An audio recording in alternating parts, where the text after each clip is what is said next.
Oi, turminha! Como vocês estão? O programa Saberes em Casa está de volta com muita informação e diversão. Vocês sabiam que a nossa comunicação pode ser codificada?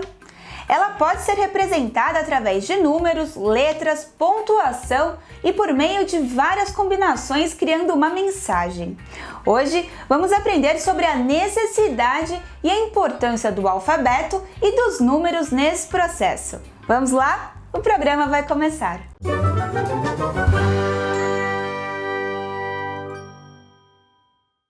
O seu olhar lá fora, o seu olhar no céu, o seu olhar demora, o seu olhar no meu, o seu olhar melhora, melhora o meu.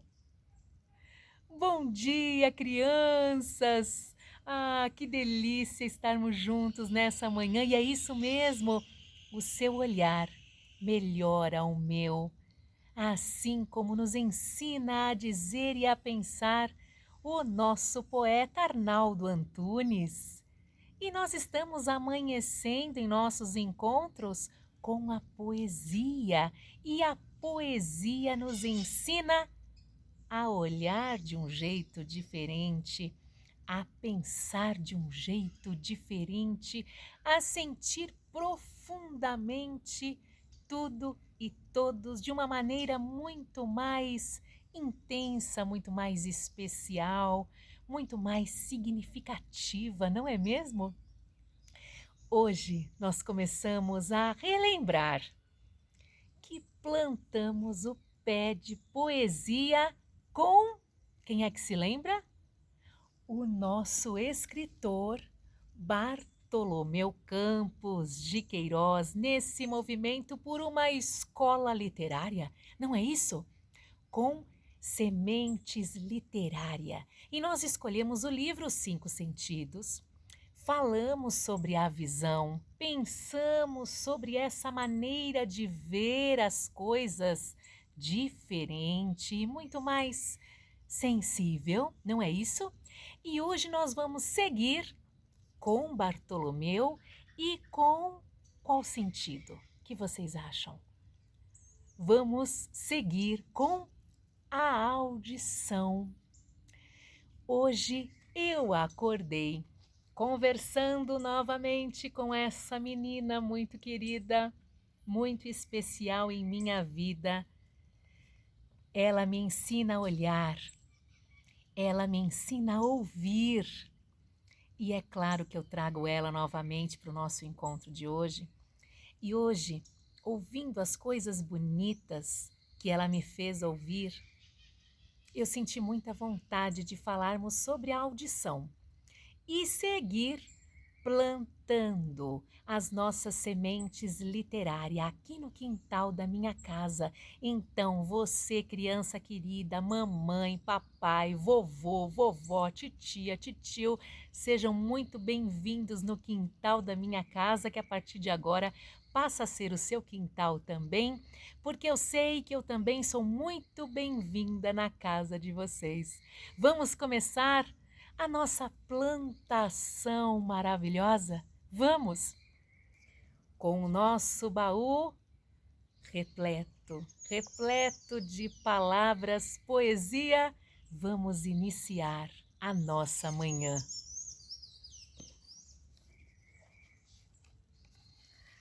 Primeira semente. Com os ouvidos, nós escutamos o silêncio do mundo. Façam silêncio. Aproveitem para ouvir os sons que estão bem pertinho de vocês. O que vocês conseguem ouvir? E dentro do silêncio moram todos os sons: canto, choro, riso, lamento. Silêncio. Hoje eu preciso tanto ouvir o céu. já não é mais urgente assim falar. Meu coração precisa repousar. Silêncio. Vamos plantar essa semente. Próxima semente. No silêncio vivem barulhos de vento e chuva, de asa e mergulho. É preciso silêncio para poder escutar.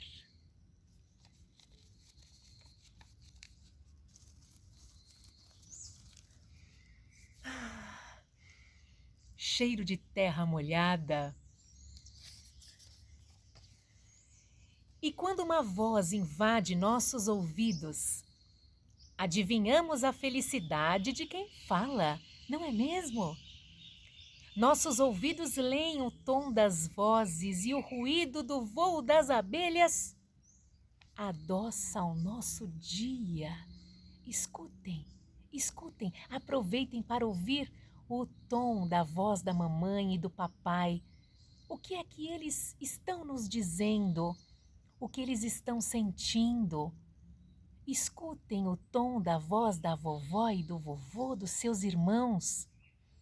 Façam silêncio.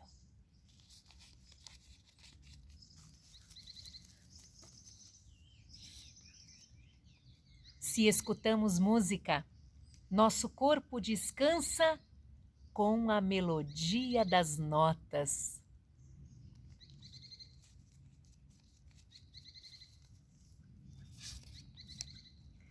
Se ficamos em repouso e prestamos sentido aos ruídos, nosso pensamento viaja, visita montanha e planície, primavera e verão.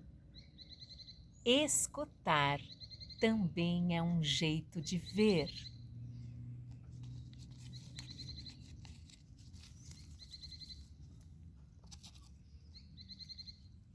Quando nós escutamos, imaginamos distâncias, construímos histórias, desvendamos novas paisagens.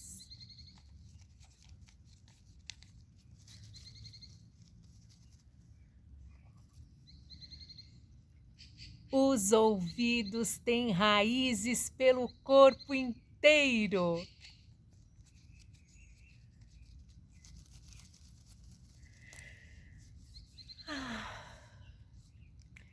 Mais um pé de poesia foi plantado e nós plantamos juntos. Em cada sentido moram outros sentidos. Nesse movimento por uma escola literária, a gente se vê.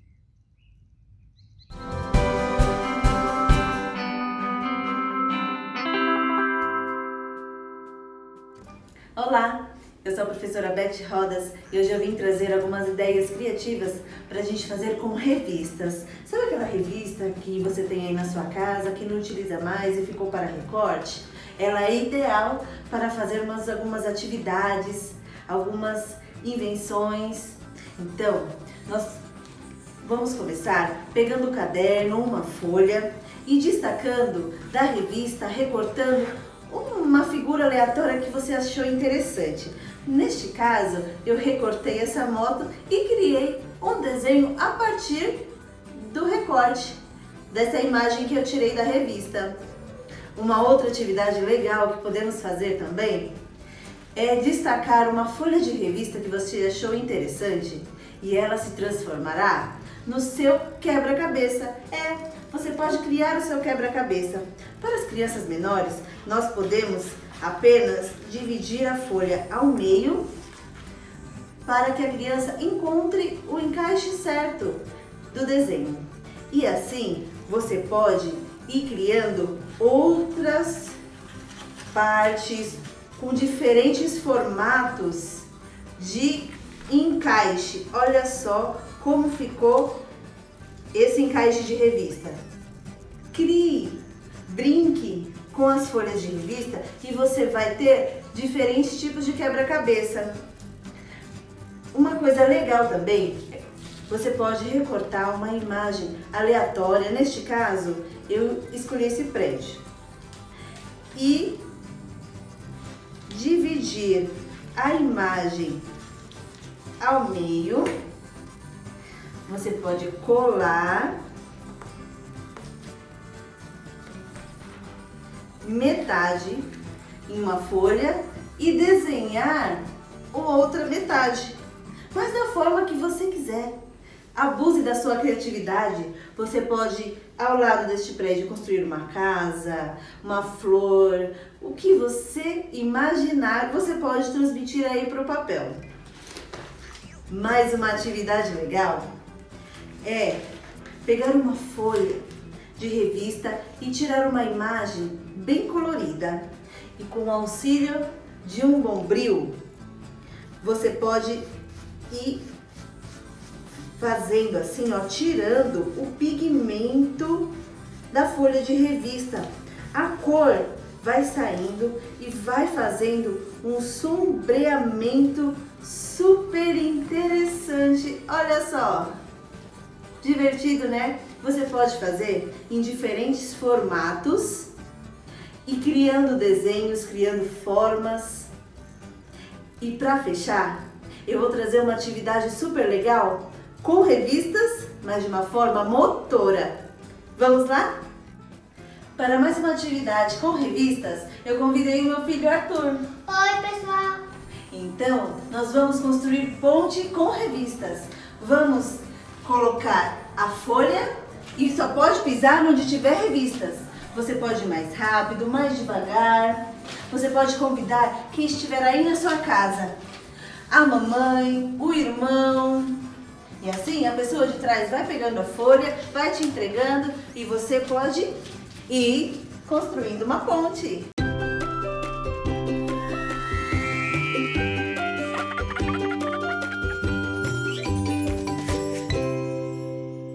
Bom dia, boa tarde, boa noite! Tem alguém aí? Sabe, hoje eu tô um pouco peluço. Ai. É que eu ouço aqui e ali falarem na Declaração dos Direitos Humanos, mas eu não sabia o que era isso. E vocês sabem como eu sou curiosa, então eu mesma fiz uma pesquisa. Tcharam! Depois de tanto ler nos livros e na internet, vi que essa declaração se aplica ao meu dia a dia. Por exemplo, todos os seres humanos nascem livres e iguais. O Peru Inácio sabe muito bem como é importante a liberdade. Eu preciso voltar ao México. Eu quero passar o Natal com a minha família. Mas como é que você vai chegar no México? Voando. Eu vou parando pelo caminho. Eu vou demorar um pouco, mas eu chego lá. Vai de uma vez, Inácio! Ai! O Peru vai fugir! Tchau! Adeus! Adeus, amigos! Tchau! O que foi, Silvete? Ai! O Peru fugiu! Feliz Natal! Outro direito muito importante. Todos os seres humanos são livres. Não importa a raça, a cor, o gênero, a religião, nem a opinião política. Os valentões da escola aprenderam isso, né, Romano? Ai, vocês fizeram isso por quê? Porque me deu vontade. Aliás, agora me deu vontade de comer o seu lanche. Tá onde? Na sua mochila? Mas que falta de respeito é essa? Este menino precisa aprender algumas regras básicas, Charlotte. O seu cachorro de pelúcia fala? Só quando eu estou com os óculos. Aí ele fala que é uma beleza. E morde também, se precisar me defender, viu? Empreste os óculos a ele, Charlotte. Vamos ver o que ele vai ver. Coloque os óculos, meu rapaz. Então, tá vendo o quê? Uma paisagem. É linda. E é linda, sabe por quê? Porque são muitos tons de verde, muitas formas, muita exuberância e muita diferença. Entendeu a mensagem dos óculos mágicos? Ou quer que eu desenhe? Aprenda a somar com as diferenças, meu querido. Eu e o Romano somos diferentes de você, mas fazemos parte da paisagem, ok? Então, só pra concluir, isso que você acha graça em fazer chama-se bullying e não é legal. E tem um artigo que diz: ninguém sofrerá intromissão arbitrária na sua vida privada. De vez em quando precisamos lembrar a Silvete disso. Ai, ai. Slime é uma espécie de geleca que a gente faz com cola, espuma de barbear e água boricada. A professora quer que cada dupla mostre um slime com as duas personalidades. Mas a Silvete não é nada democrática. Claro que eu sou. Quer cor mais democrática do que rosa brilhante? Ai, ai, ai. Eu desisto. Não desista. Silvete tem que aprender que o direito dela termina quando o seu começa, Charlotte, e vice-versa. Qual a sua ideia?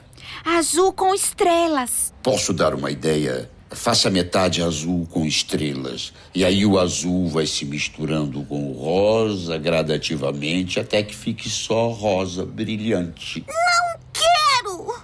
Quero tudo rosa! Oh, lá, lá. Muito importante também é o direito de ir e vir. Para isso, o livro de todas as histórias é o campeão. Olha lá!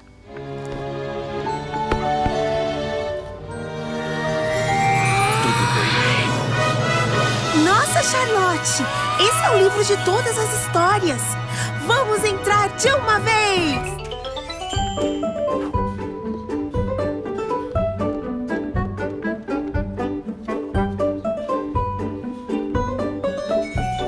Olha que legal! A gente pode escolher a estrada que quiser. A Declaração dos Direitos Humanos também diz que toda pessoa tem direito à liberdade de pensamento, de consciência e de religião.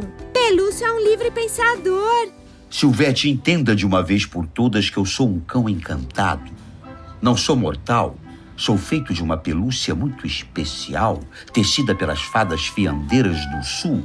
Falo muito bem o português e outros idiomas, sem falar com os patos, com os peixes, com cangurus e leões. Eu sou um cão muito interessante e, para seu governo, tenho milhões de seguidores no Fadagram. Eu não sei porquê, mas eu agrado muito os ogros e os duendes. Mas eu acrescentaria mais um artigo. Todas as pessoas têm o direito de imaginar um mundo melhor. E os óculos mágicos nos ajudam a ver isso. Olha lá! A vida como ela é. A vida como ela deveria ser.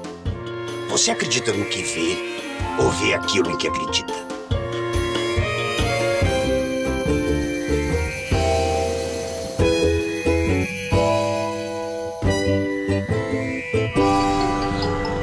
São muitos artigos inspiradores. Então, outro dia, nós vamos continuar essa brincadeira. Bom, agora mãos à obra para mudar o que não está legal no nosso dia a dia. Vamos lá? Bisu, bisu. Mua.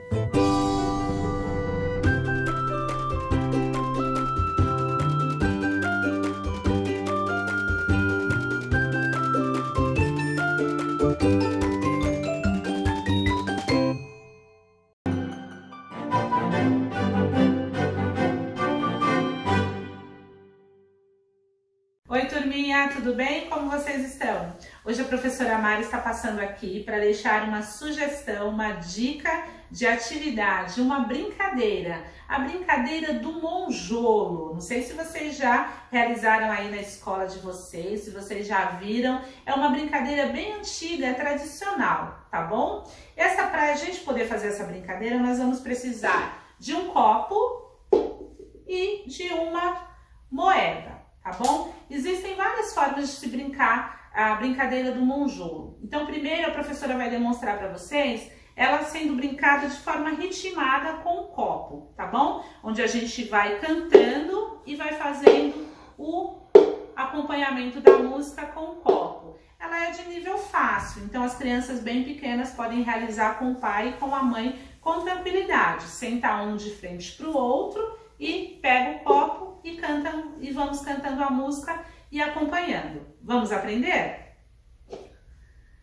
Bate o monjolo no pilão, pega a mandioca pra fazer farinha.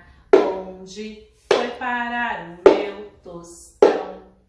Ele foi para a vizinha. E no momento em que falar vizinha, então você troca o seu copo com quem estiver participando com você, tá bom? E aí vocês podem também aumentando a velocidade da cantiga, da música. Vamos tentar um pouquinho mais rápido? Então vamos lá. 1, 2, 3. Bate um monjolo no pilão, pega a mandioca pra fazer farinha. Onde foi parar o meu tostão? Ele foi para a vizinha. E troca o copo. Tá legal? Essa é uma forma de fazer essa brincadeira.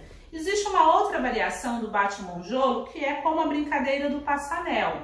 Então, ao invés do anel, nós vamos usar o tostão, que tem o significado de dinheiro. Então, por isso, precisamos de uma moeda. Sentamos em roda, uma pessoa fica com a moeda e tem que fazer o gesto do passa-anel, né? Mas na verdade vai ser passar o tostão, e enquanto canta a música, esse tostão tem que ficar com alguém. E outro participante tem que tentar adivinhar com quem ficou o tostão, tá bom? Vamos lá então? Bate o monjolo no pilão, pega a mandioca pra fazer farinha. Onde foi parar o meu tostão? Ele foi para a vizinha. E aí, com quem será que vai ficar essa moeda aí na casa de vocês? Registrem tudo e mandem para o hashtag Saberes em Casa, tá legal? Um abraço, pessoal. Fiquem com Deus.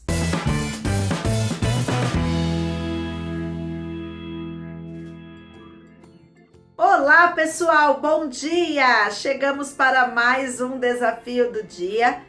Como foi a confecção das plaquinhas com os símbolos comunicando alguma coisa aí na casa de vocês?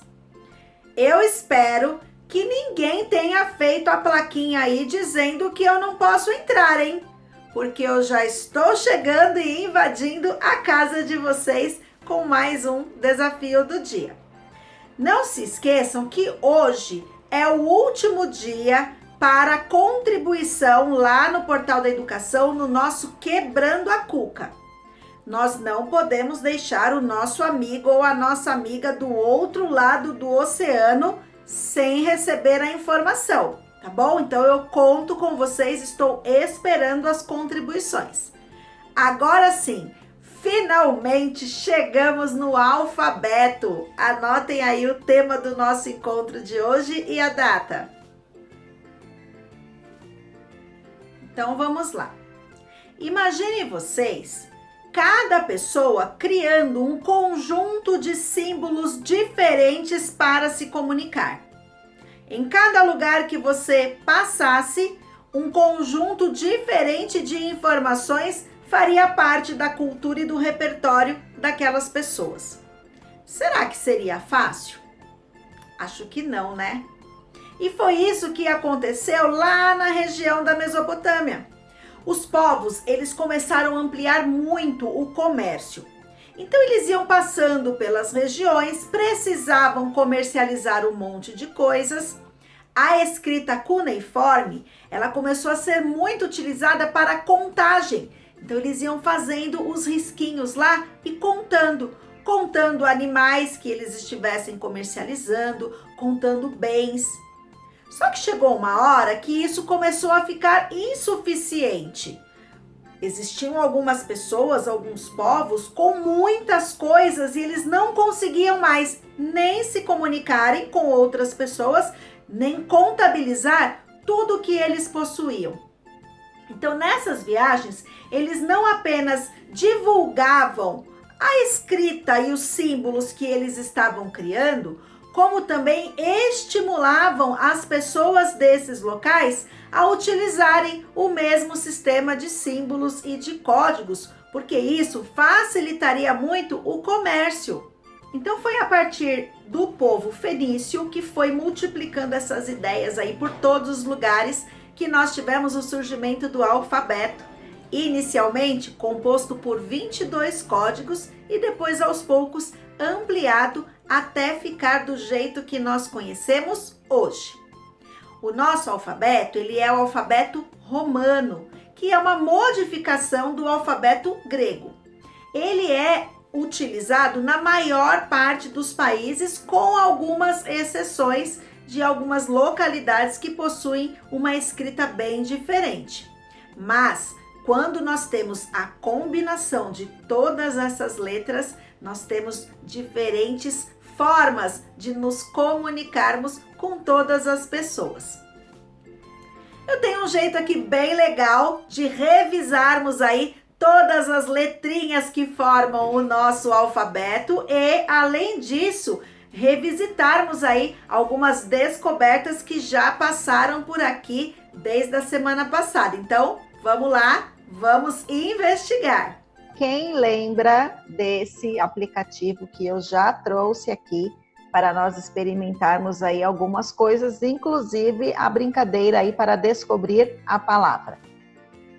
Então, hoje nós vamos experimentar mais uma vez esse momento aqui de interação, já que estamos falando a respeito do alfabeto, das letras e do quanto tudo isso é utilizado no nosso dia a dia. Vamos tentar descobrir essas palavrinhas misteriosas aí utilizando as letras. Então, eu vou te dar uma dica.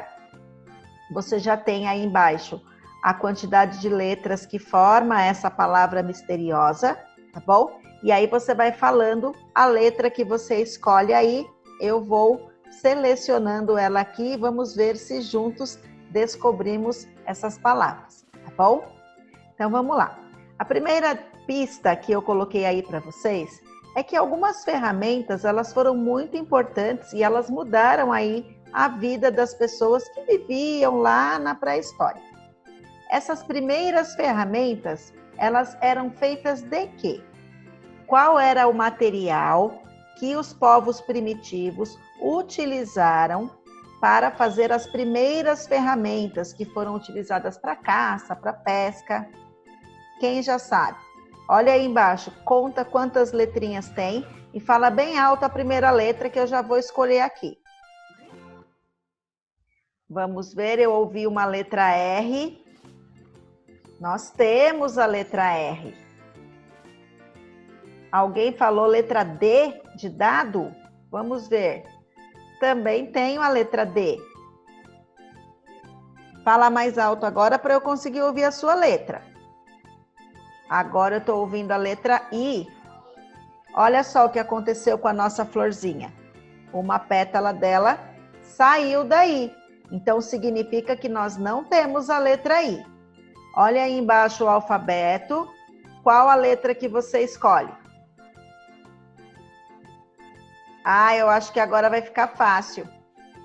Escolheram a letra P. A letra A? Então vamos ver se tem a letra A. Olha, ficou fácil, né? Vamos colocar a letra E e agora a letra S.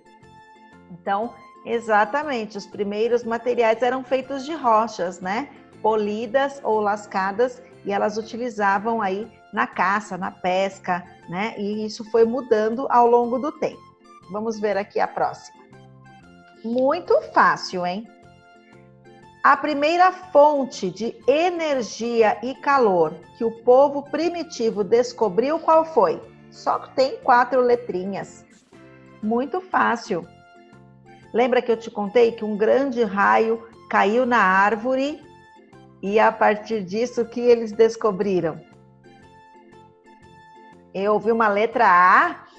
Não tem, olha lá. A pétala da nossa florzinha foi embora. Ah, eu já ouvi uma letra O. Temos ela 2 vezes na nossa palavra. L? Acho que não, hein? Vai falando aí as letrinhas que a Pro vai ouvindo aqui. Tá fácil, né? Temos a letra G. E qual está faltando? Todo mundo agora fala bem alto para mim. Agora está faltando a letra F. Parabéns! Então, a primeira fonte de energia e calor que revolucionou aí também a história da descoberta das coisas que nós estamos investigando foi o fogo. Vamos lá, rapidinho para mais uma. Eu já te dei uma dica aqui e coloquei uma letra. O ser humano primitivo, que não tinha moradia fixa, era chamado de... Então, ele precisava ficar mudando de um lugar para o outro, porque acabava o alimento, ele não tinha mais o que explorar ali perto da caverna, então ele precisava mudar de um lugar para o outro, e isso aconteceu durante muito tempo. Eu já coloquei uma letra para te ajudar. Vamos lá, eu ouvi a letra L. Não temos a letra L. Qual? Não temos a letra G. Olha aí na tabela embaixo as letras que nós ainda podemos usar. As que já foram aparecem riscadas. Qual vocês escolhem?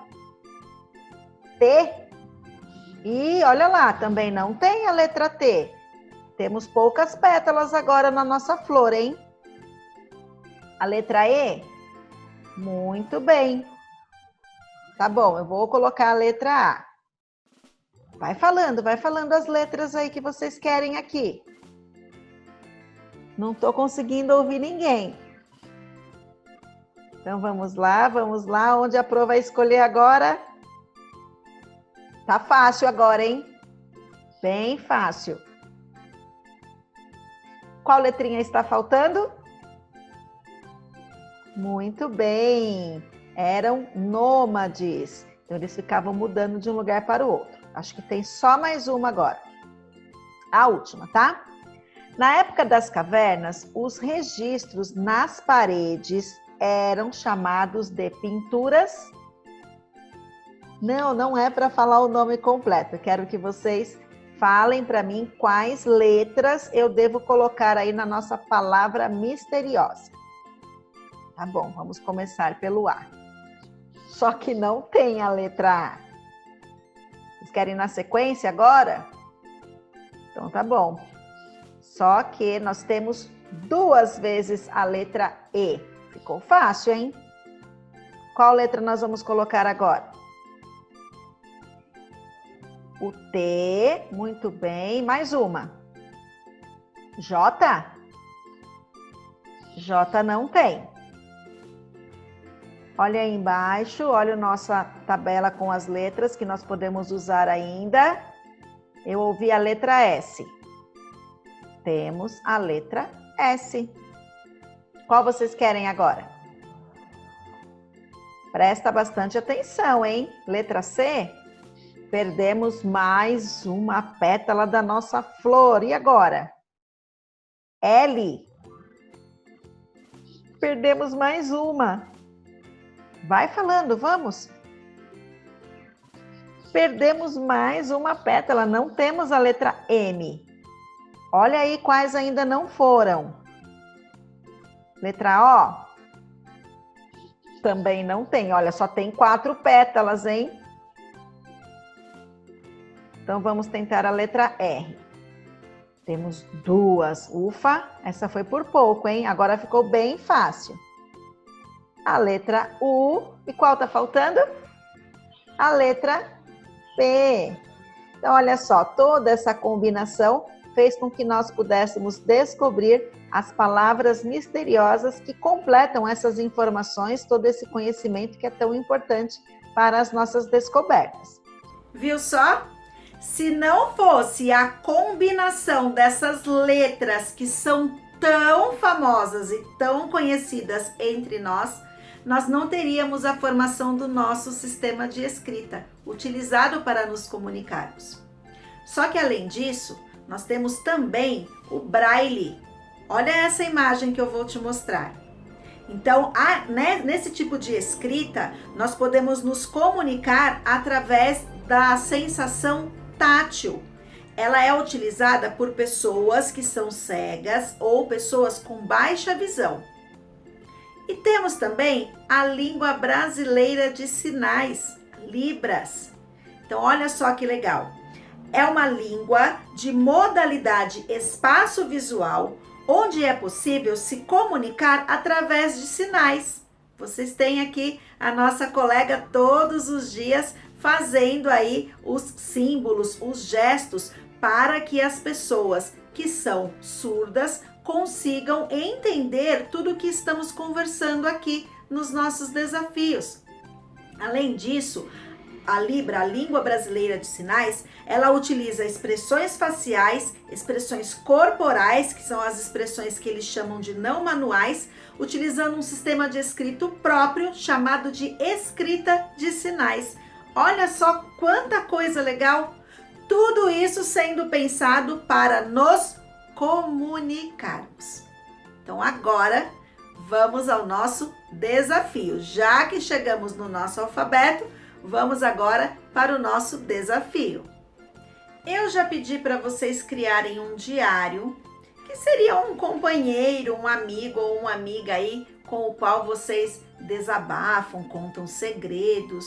E eu disse para vocês também que esse companheiro ou companheira aí, ele poderia ser escrito com a utilização de alguns códigos, que só você iria descobrir o que estava escrito.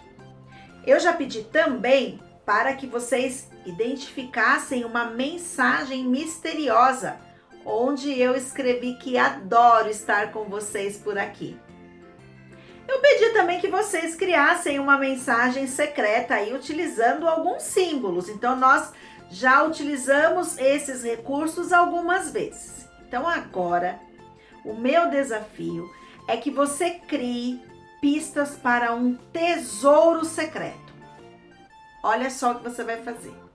Você vai esconder um objeto aí na sua casa, bem escondido, e vai desafiar alguém a encontrar esse objeto a partir das pistas que você vai criar. Você pode criar pistas com símbolos, você pode criar um mapa do tesouro aí utilizando gestos, você pode criar um mapa do tesouro usando a estratégia que vocês quiserem para se comunicar. Tudo bem? Então ficou fácil, hein? Olha só a síntese. Esconder um objeto e criar algumas pistas desafiando alguém a encontrar esse tesouro misterioso a partir das pistas que vocês vão criar. Então a ideia é que essas pistas, elas consigam, utilizando diferentes recursos, elas consigam comunicar algo corretamente para que essa pessoa encontre o que você escondeu. Amanhã vamos falar sobre a descoberta do papel e todas as outras coisas que vieram junto aí com essa grande descoberta. Não se esqueçam de preencher o Quebrando a Cuca lá no portal e amanhã eu espero vocês.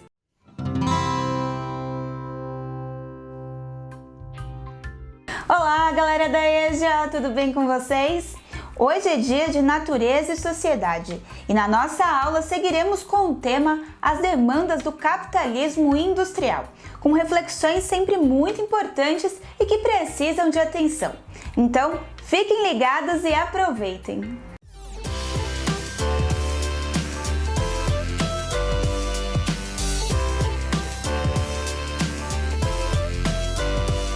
Fala aí pessoal, o título dessa aula é Uma Nova Ordem Econômica, as demandas do capitalismo industrial e o lugar das economias africanas e asiáticas nas dinâmicas globais. Título grande, mas a ideia é simples que a gente vai começar a explorar junto. Para começar, eu trouxe um objeto que eu quero iniciar uma reflexão. Uma lâmpada. Lâmpada é símbolo de ideia, né? Mas é também símbolo de uma tecnologia que para a gente é muito comum, que é a eletricidade. Você consegue imaginar agora, você que está me assistindo, como é que seria o mundo sem eletricidade? Primeiro que você não estaria me assistindo, na verdade, fora que às vezes falta luz, a gente já fica um pouco receoso. O que acontece? Na verdade, a eletricidade ela foi descoberta mais ou menos no século XIX e passou a influenciar a vida humana e também a produção de mercadorias e a industrialização. Ela foi uma das tecnologias que se espalhou no período daquilo que os historiadores chamam de Segunda Revolução Industrial. Vamos com calma, tinha tido a primeira Revolução Industrial lá na Inglaterra do século XVIII, lembra disso? Depois outros países fizeram essa primeira Revolução Industrial, que utilizava a máquina a vapor, né, as ferrovias, quando começou a ter as primeiras indústrias de fato no mundo. A gente chama de segunda revolução industrial porque é um segundo momento desse processo de industrialização. Esse segundo momento, além de ser no século XIX, para vários países europeus, ele também envolveu a utilização de outras tecnologias. Falei para você da eletricidade, mas também de máquinas movidas não mais a carvão mineral, mas ao combustível do petróleo. Isso é muito relevante para a gente entender por quê. Nesse momento do século XIX, os países que passam a utilizar essas tecnologias, eles dão um salto de produtividade muito grande. As indústrias que começam a passar pela segunda revolução industrial são indústrias que produzem mais e mercadorias melhores, teoricamente. Isso tem desdobramentos importantíssimos. Por quê? Os mercados até então conquistados não eram suficientes para garantir os lucros dessas indústrias e desses países. Com isso, muitas dessas potências industriais que passam pela segunda revolução industrial, elas passam a demonstrar o interesse em dominar novas áreas do planeta, no fenômeno que a história também chama de imperialismo. Outras marcas da segunda revolução industrial são muito importantes. A primeira delas é a instalação de empresas multinacionais, que eram empresas que tinham suas sedes, em geral na Europa, nos Estados Unidos, mas se instalavam por todo o mundo e se instalam, essas empresas existem até hoje, locais onde a mão de obra, se instalam em locais onde a mão de obra é mais barata, né? Onde a matéria-prima é abundante, é mais farta. Então a produção industrial sai para eles mais barato. Então essas empresas, elas produzem esses produtos e vendem muito mais caro, aumentando a margem de lucro. E aí vem uma outra característica da segunda revolução industrial, a formação de alguns grandes conglomerados industriais. Alguns empresários eles foram lucrando tanto, que eles abriram empresas em diferentes ramos ou até bancos para que facilitasse a acumulação e a administração dos negócios. Então, no final do século XIX, época que algumas dessas potências, né, como a Inglaterra, parte dos Estados Unidos, a França, já passaram por essa segunda revolução industrial, é uma época onde grandes empresas passam a dominar o cenário econômico e essas grandes potências estão rivalizando entre si o poder no planeta. Aí eu estou falando de um ponto de vista econômico, mas também de um ponto de vista político e de geopolítico, ou seja, de dominar regiões da Terra. Tá certo? Eu fiz aqui um esquema para a gente aprofundar o desdobramento disso com relação aos continentes da África e da Ásia, e eu acabei colocando aqui a América Latina também para a gente ter uma ideia. O que acontecia? Havia uma espécie de divisão internacional do trabalho, que é um conceito muito utilizado na geografia, que tem a ver com esse esquema aqui que eu vou mostrar para você. Então tinha a Europa, e aqui a gente poderia incluir, de repente, os Estados Unidos também, ou seja, o local onde tinha potências que tinham passado pela Revolução Industrial, eles exploram locais como a África, a Ásia e a América Latina.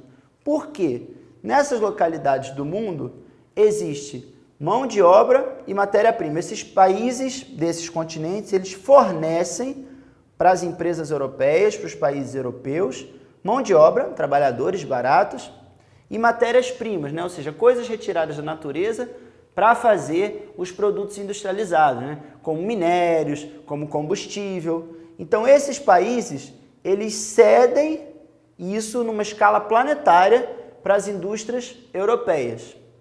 As indústrias europeias transformam, né, essa mercadoria e devolvem na forma de produtos industrializados. Para vender aonde? Na África, na Ásia e na América Latina, a um preço muito mais alto do que foi realmente o custo de produção para o europeu. Qual é a importância dessa divisão aqui e o que ela acaba ocasionando? A importância é que para essas empresas e esses países que dividiram o mundo, né? Aqui está a representação da África dividida pelas potências europeias, para esses países, esse esquema de divisão internacional do trabalho é muito lucrativo, porque eles conseguem produzir as mercadorias mais rápido, mais barato e vendê-las muito caro, lucrando muito com esse processo. Então o século XIX foi um século em que essas potências enriqueceram muito. E o que eu quero que você preste atenção? às custas de africanos, asiáticos e latino-americanos. Isso quer dizer, gente, que a história mostra pra gente que no século XIX, a riqueza desses países, que muitas vezes a gente admira, né? Muitas vezes a gente acha que é bacana, essa riqueza ela foi construída na exploração econômica dessas outras áreas do globo. Algumas delas não tinham nem passado pela primeira Revolução Industrial, não tinha nem indústrias, né? Então, esse poder capitalista, esse poder de comércio, ele cresce muito com esse fenômeno aqui, com essa divisão do trabalho. É uma riqueza construída na base da exploração. Esse momento consolida aquilo que os historiadores chamam de capitalismo industrial, ou seja, é uma relação capitalista construída basicamente por indústrias que estavam se generalizando no planeta, sobretudo indústrias europeias. Essa base de dominação aumentou a desigualdade do planeta, né, gerou pobreza e gerou uma condição social mais difícil para esses países e ajudam a explicar, por exemplo, por que existem alguns países que a gente entende como desenvolvidos e outros que a gente entende como subdesenvolvidos. E a gente tem que pensar que, além de competições econômicas, essa rixa em escala global de potências capitalistas, ela gera uma série de outros confrontos, inclusive guerras de grandes proporções, como as que aconteceram no início do século XX, em especial a Primeira Guerra Mundial. Então é muito importante a gente não naturalizar esse sistema capitalista, achar que ele é a única forma possível de mundo. Ele foi uma construção, tá, que foi aprofundada depois da Revolução Industrial e que no século XIX assumiu essa forma aqui de divisão de trabalho. Hoje em dia, é interessante a gente perceber que já teve outras evoluções, né? Alguns cientistas falam que a gente já teve não uma segunda, mas uma terceira revolução industrial, que seria a da robótica.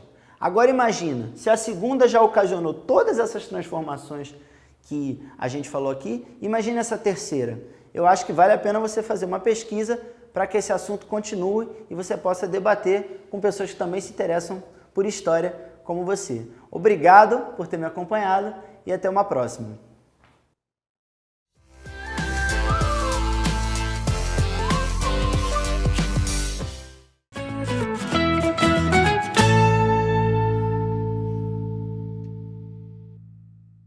Oi pessoal, eu sou o maestro Emiliano Patarra das Orquestras de Guarulhos, a Orquestra Jovem Municipal e a Orquestra Gru Sinfônica, e a gente está no Falando de Música, o espaço dentro dos Saberes em Casa para conversar sobre tudo que envolve o mundo mágico dos sons. Hoje a gente vai falar sobre melodia e acompanhamento. Vamos entender o que são essas duas partes diferentes da música e com o que a gente pode comparar para entender melhor como elas funcionam. A gente espera que vocês gostem e se encontra na semana que vem. Até lá!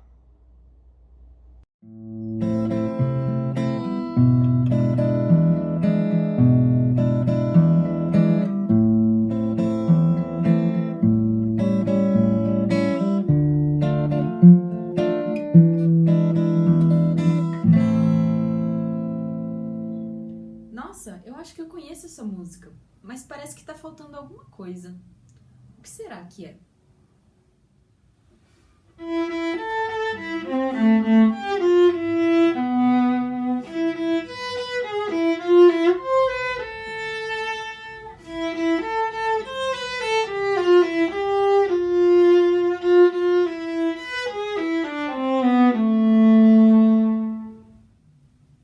Essa música eu conheço, mas parece que ela tá um pouco vazia.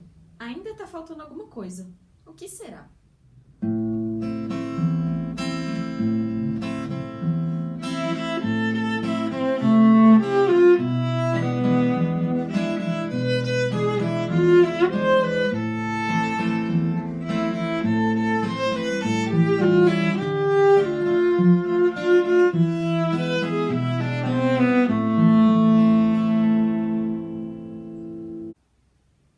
Agora sim essa música está completa. Linda, né? Você sabia que uma música pode ser composta por uma melodia e por um acompanhamento? O acompanhamento é aquilo que sustenta a música. É como se fosse o arroz e feijão do nosso prato. Ele serve tanto para valorizar quanto para acompanhar o elemento principal da música, que é a melodia.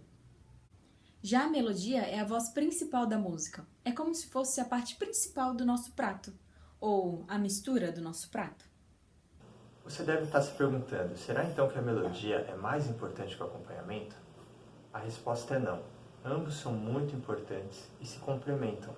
Na verdade, os dois foram feitos para estarem juntos. Assim como no nosso prato de refeição, cada item tem sua importância, seu valor e sua vitamina. Na música, cada parte tem sua importância e sua função. Vamos exercitar? Escute a próxima música e tente identificar qual é a melodia, ou seja, qual o item principal.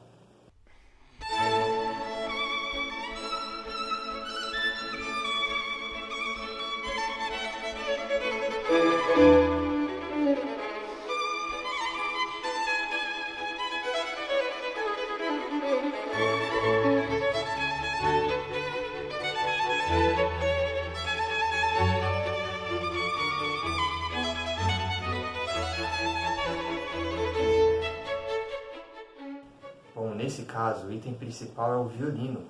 Vocês conseguiram perceber como ele se destaca na música? Vamos ouvir de novo?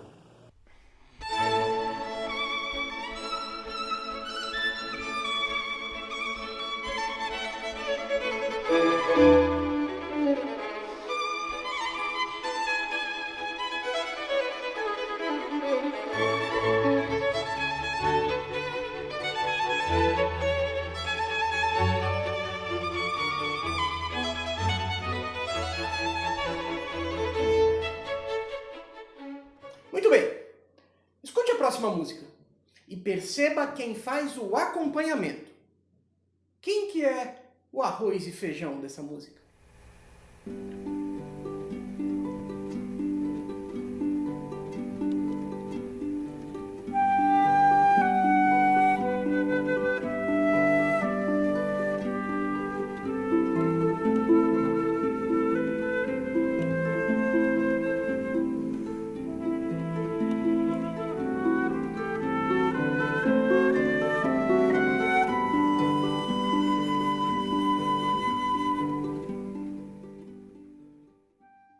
Ouviu?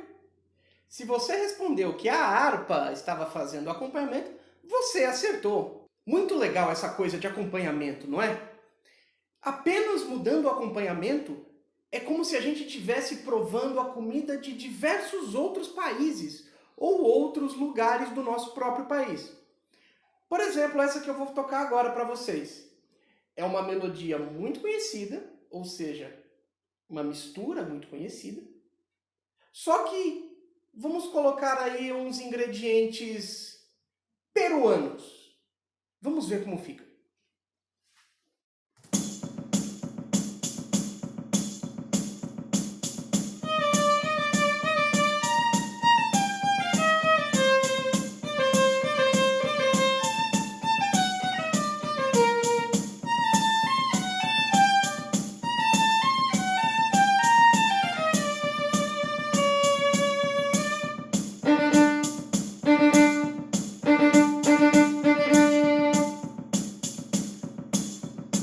Legal, né? Muito legal. Mas vamos viajar um pouquinho mais. E se a gente usar essa mesma mistura com ingredientes cubanos? Vamos ver como fica.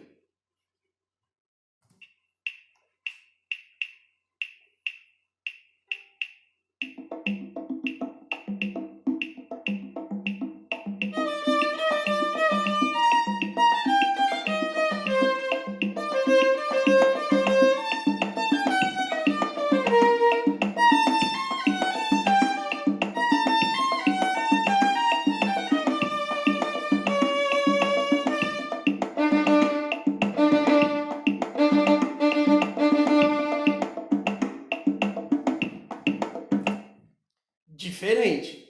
Bem diferente, não ficou? É a mesma melodia, só mudou o acompanhamento. É a mesma mistura, só mudou o restante do prato. E agora, vamos colocar essa melodia com ingredientes brasileiros. Olha só.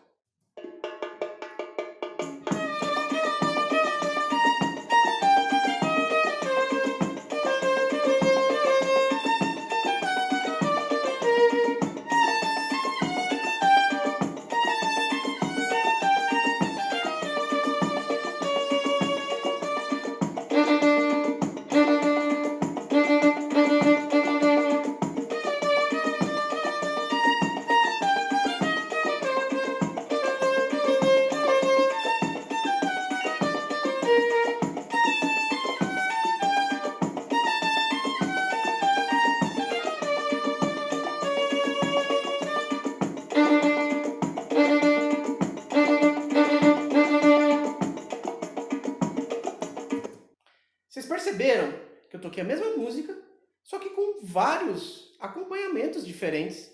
Assim como o arroz e o feijão podem ser substituídos por outras coisas, como macarrão, por exemplo, o acompanhamento pode ser substituído, formando assim uma nova música com o mesmo ingrediente principal, que é a melodia. Agora vamos colocar em prática o que aprendemos? Na próxima música você vai fazer o acompanhamento. Isso mesmo, você. Você vai fazer o acompanhamento. Vamos fazer juntos? Vai ser assim, ó.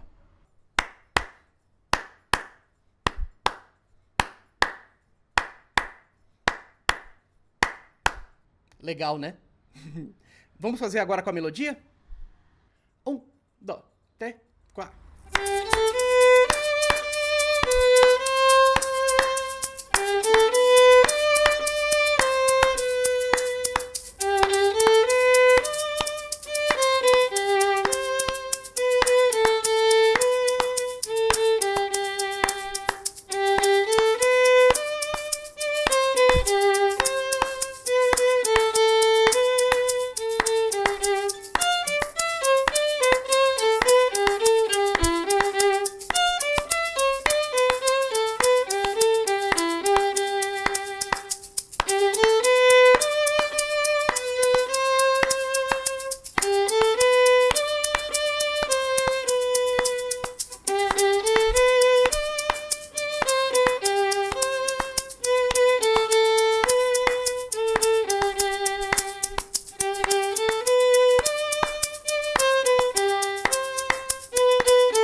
Pessoal, hoje nós falamos sobre melodia e acompanhamento.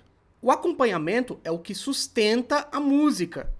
É como se fosse o arroz e o feijão do nosso prato. É aquilo que serve tanto para completar quanto para valorizar o elemento principal da música, que é a melodia. Espero que você tenha gostado, que tenha sido divertido. Muito obrigado e até a próxima! E é isso aí, turminha! Esse foi mais um Saberes em Casa. Amanhã a gente tem um horário marcado às 9 da manhã. E se você perdeu alguma coisa, é só acessar o portal da educação. Então, até amanhã, hein? Tchau, tchau!